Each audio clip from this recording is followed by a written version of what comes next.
It's time for Hidden Millions. Okay, what does that mean? It means you can look around this very second, whether you're in your living room, the bathroom, the kitchen, your bedroom, wherever you are, I promise you can find $1 million idea that will change your life. Lisa Lloyd found hidden millions just fixing her hair one day and came up with the French twister. She didn't spend a lot of money getting it off the ground. Now she's here to help you open your eyes to hidden millions. Lisa, first of all, how many hidden millions did you find? Overall, over the years, I've done about 30 million in retail sales. 30 million! Yeah. And let's go to that magic moment, because what we say on the show is, if you're paying attention to your day, if you're paying attention to the problems you have, issues you have, if you have a problem, there's a solution, there's $1 million idea. Give me your moment where you found your hidden millions. I had been hearing for months from my friends how much they liked my hair in a French twist, and I was watching a show with another inventor talking about how successful she was, and I thought, she can do it, I can do it. So I went in my bathroom and I started cutting up barrettes and hangers and trying all different kinds of things. On one of my barrettes, even cut up a toilet paper roll. And we got to stop you there. Wasn't there, okay, you want to do a French twist, or, and weren't there products that were doing that? At the time, there were no tools. This is 15 years ago. Okay. So at the time, there were no styling tools to help anybody put their hair up in a French twist. I did find out later someone came out about the same time. Of course, we didn't know about each other because we were on opposite ends of the country. Okay, so you're sitting there going, wait, I got a problem with my hair. And tell me how you start to build this contraption.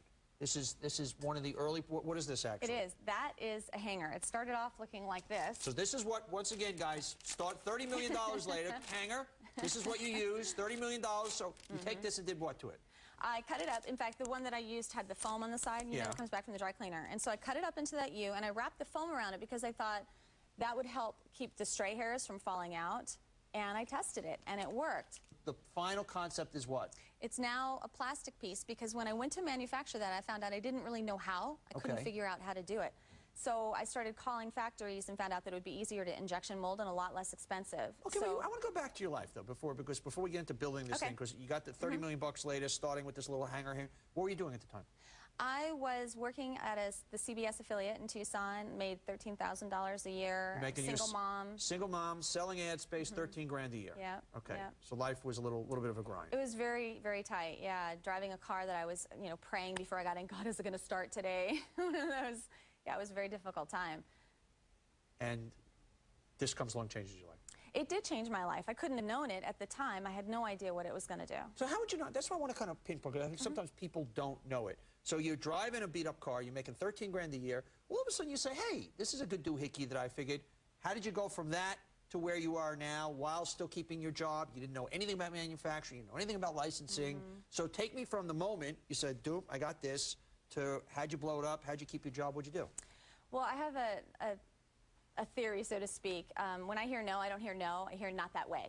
So every time I tried to do something and the answer was no, that's not going to work, it didn't mean stop. It meant, okay, that's not the right way. So I started looking like I did with the hanger. When that was too expensive and it was going to be cost prohibitive, because I knew people weren't going to spend a lot of money for a barrette to put your hair in a French twist, I started calling manufacturers and asking them, what's the method? Back then we didn't have the internet. It wasn't as easy to find solutions to your problems. So I let my fingers do the walking. You remember the old phrase, you're in advertising. Yep, and so every time I'd call someone, they would tell me what I needed to know for the next step. I didn't need to know the big picture, I just needed to act on what I knew at that moment. And as I moved forward, it unpacked the next moment, which unpacked the next moment. And just like you said, I lived in each moment, moment by moment, until 13 months later, I had my first check for $20,000. And the premise of the show tonight is you don't need $1 million to start a multi-million-dollar business. You started with what? What was the investment? I started with zero. Zero? Absolutely no money. It cost me nothing to pick a hanger up. Cost me nothing to pick up a banana clip I already had. And then I asked my mother for a little bit of money. She gave me a couple $100, and I sold my car when it came time to actually manufacture. How much did you sell the car for? But I was way into the process by the time I spent any money. How much did you sell the car for? $500. $500, you got 200 bucks from your mother. Return. Tax return, how much? Altogether, we had about $1,000 when all was said and done. $1,000 bucks. $30 million later. And can I say this, Donny, too? You know what? You can say anything you want, because you are the epitome of what the show's about. So if you want to talk political views, you can say anything. What would you like to say? Well, one of the things that I learned was if it didn't cost me anything when I didn't have money, why am I going to start spending money just because I have it now?